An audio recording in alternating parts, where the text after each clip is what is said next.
I think the Chinese are competitors for everybody. Of course, yeah. Well, it's like asking a mom which kid is her favorite, which is Yeah. Be consistent, مش بس بالحكي, but be consistent in the way you develop cars, the way you develop vehicles, the way you communicate with customers. are really focused on electrified vehicles. Where do you position the Kia Tasman?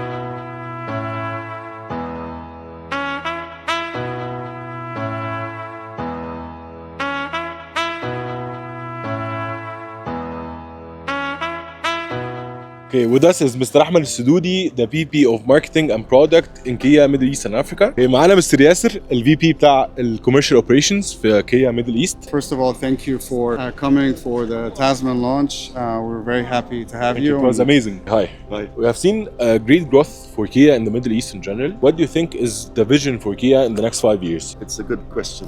When you look at the Middle East and Africa region, it's quite a strategic region for Kia globally. We represent more than 8% of Kia's global volume. Okay. And more than 10% of Kia's global profitability. So the strategic value of our region is really important.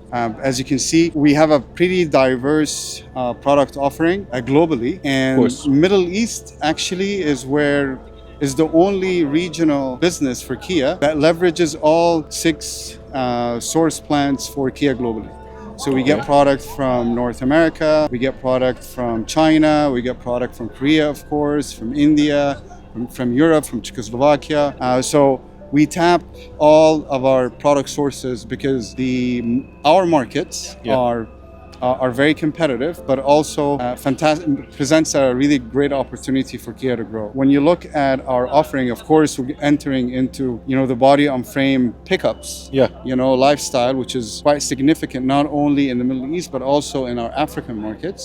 In Kia, alhamdulillah, the last few years we've had great growth. Lots of things happen at the same time. We have rebranding. We've changed the brand.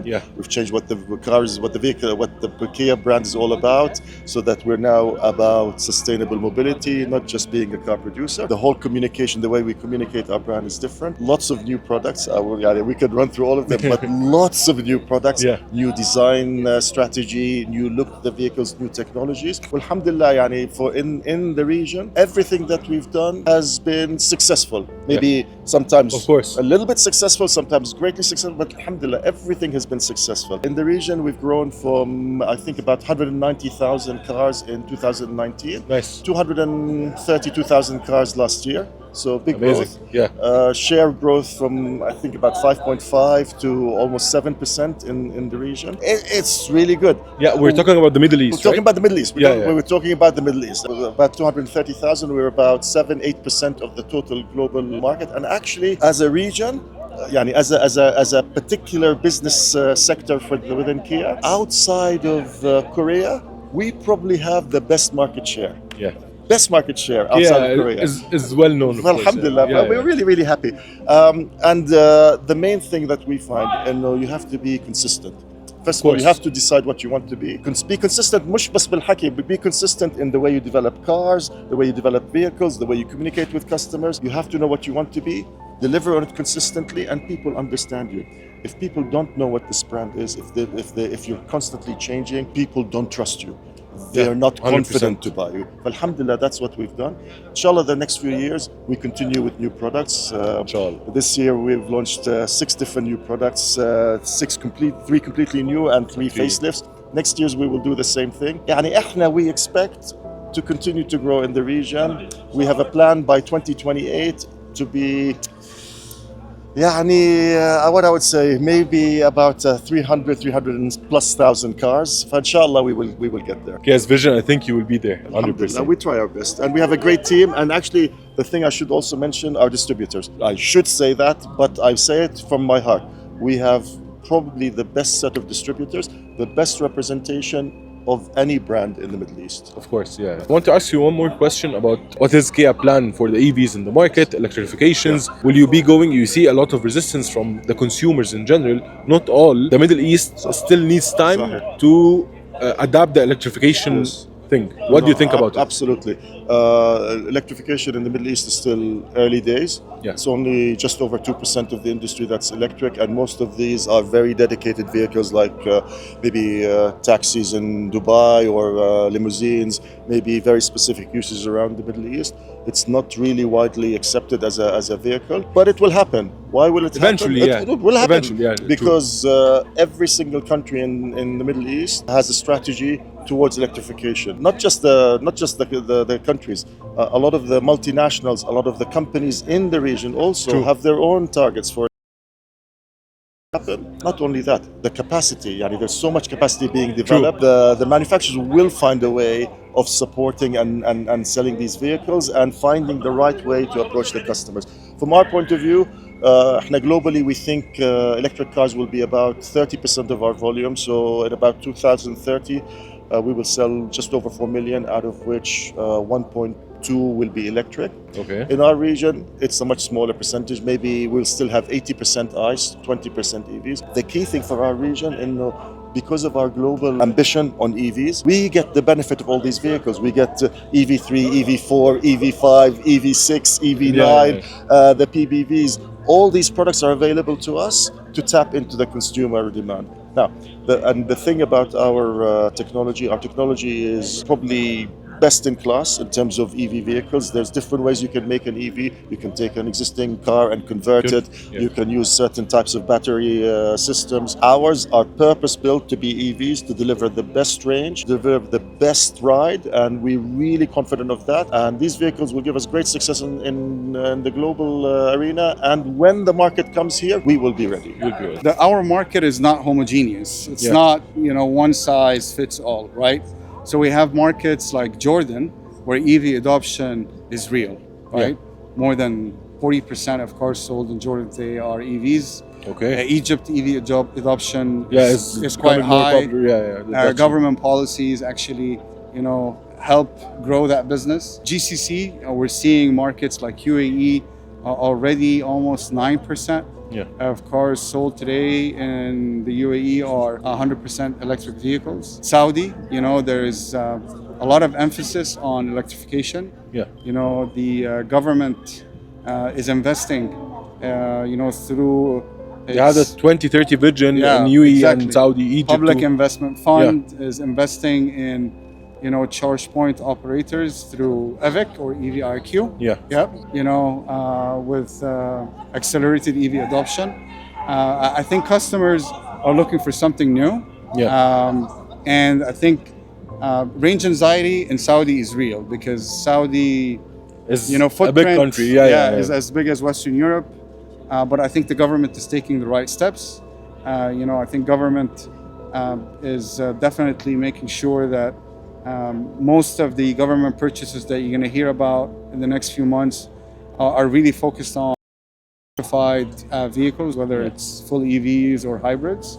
And similarly in the UAE and other governments around the region, Bahrain as well is looking to replace all its taxis with EVs. So we definitely see governments coming in. Of course, it's going to be a marathon, not a sprint. Of course. We're lucky to have a pretty wide and robust product portfolio, that has been getting a lot of awards and accolades. So we're definitely, we're going to be, launching these vehicles. We already launched, 3 EVs in our showrooms, EV9, EV6 and EV5. EV3 in October, then PV5, beginning of the year, along with EV4. What do you think of the Chinese competition? They do production scalable, so they have a really low price point and their quality is becoming much better. So what do you think for them as a competitor? No, we definitely respect all of our competitors. Of course. Right? I think it's great for the industry. Because it really helps with EV adoption. It raises, the bar for everyone to bring in their A game. And obviously, we brought in our A game. We continue to take Car of the Year on every EV that we launch, starting with EV9, EV6, and now EV3. So I think it's really important that, we obsess about customers, right? Build world-class vehicles that has incredible resale value and great quality, right? True. And if we do that, we'll continue winning. I think the Chinese are competitors for everybody. Of course, yeah. But actually, what we see right now is the Chinese are the biggest competitor of the Chinese. True. Of the Chinese. That's Seriously. 100% true. Because we see it what happens, and they're all good products. But this year's great Chinese products, 2 years down the line, there's somebody else with a different brand competing head to head with this, and suddenly people move on to this.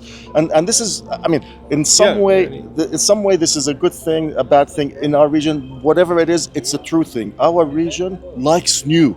New stuff. Is always looking for the new technology, new shapes, new designs, etc. So we're seeing a little bit of that. From our point of view, honestly, if we keep true to ourselves, again, like I said before, true to what Kia is about, we will continue to be successful. Yeah. Because we know what we're doing is right. We know we've got the right products, the right design, the right brand, the right technologies, the right distributors. It will be fine. Of course, it's not easy. Of course, yeah. If it was easy, yeah. it would be different. Yes. Yeah. Okay, coming back to the amazing Kia Tasman. Right. Okay, so this is a lifestyle truck that is being introduced to the Middle East. A lot of people have trucks, starting from the mid-size to big trucks as the F-150, for example. So, where do you position the Kia Tasman? So the Kia Tasman is designed to disrupt the pickup C segment. Okay. Right? Yeah. When you look at the way this vehicle was designed, it was designed with a perfect balance between someone who's looking for a work truck, but also a luxury SUV. True. And it's a match made in heaven, where you can keep that balance, but also a car or a pickup that is easy to use, easy on the pocket in terms of pricing, in terms of cost of ownership. It's a downsized 4-cylinder turbo. Whether it's a diesel or a gasoline. So it doesn't really break the bank when it comes to cost of fuel, right? And it makes, really when you look at the design, stands out on the exterior. When you enter the interior, completely transformed. The experience is elevated, right? Yeah. You don't really expect this in a pickup. You expect it in a luxury SUV. Yeah. And this is exactly what we wanted to achieve. Is to really give customers, that perfect balance between capability, technology, design, and luxury at the same time. True. We'll come to this beast. Yes. I know that you have been you have been building this Kia Tasman for the past 20 years, planning till the execution of this amazing car. Do you have other visions for creating a new pickup line after the Tasman, or with it? Is it the pipeline? Good question. Yeah. You mentioned 20 years because really Kia's been trying to figure out how to deliver a pickup for the last 20 years.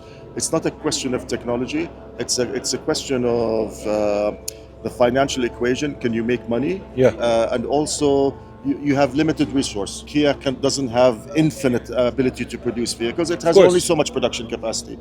You're always trying to figure out, okay, if I have this much production capacity, what is the best use? Exactly. What is scalable? What is the best use? What is the most appropriate for right now? And we spent a lot of time until we figured this one out. And you can tell from the positioning of this, it's not a traditional pickup. It's not. Not traditional. Exactly. It's good. It's a unique, special pickup.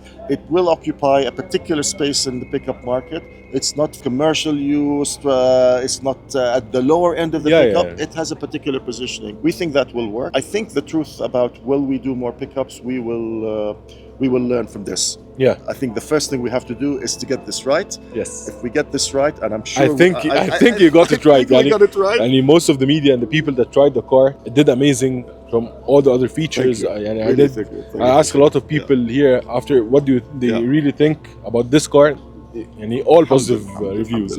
If it works, I'm sure the appetite will be enhanced. Don't forget, the biggest market for pickups really is in the US and North America. And this car is not going to North America. Actually, it's a little bit too small for North America. But they like bigger cars. They like the F-150s, the big cars. So we'll see what happens with this. I think if this is a success, there'll be serious consideration for something for the US. In the all Kia lineup, which model is your favorite model? Well, it's like asking a mom which kid is her favorite. Which is, I know.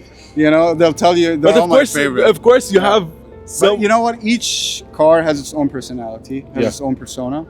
I think when you look at our electric lineup, super fun to drive. Whether it's an EV3 or an EV9 or anything in between.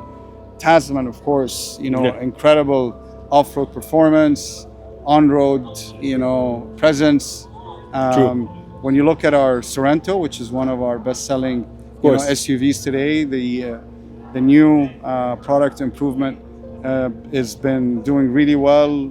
Very upscale interior, great, exterior design that really embodies, the Opposites United design language of Kia. Kia Sportage, is our, bread and butter. Of course. And it continues to do incredibly well. Yeah. Now we have the long, Sportage L. So I think again, we love all of our babies, but again, it's different personas. Each one can stand on its own 2 feet. It was my pleasure speaking to you. Thank you very Thank you much. so Thank you. much. Thank you. Thank you. Pleasure. Bye.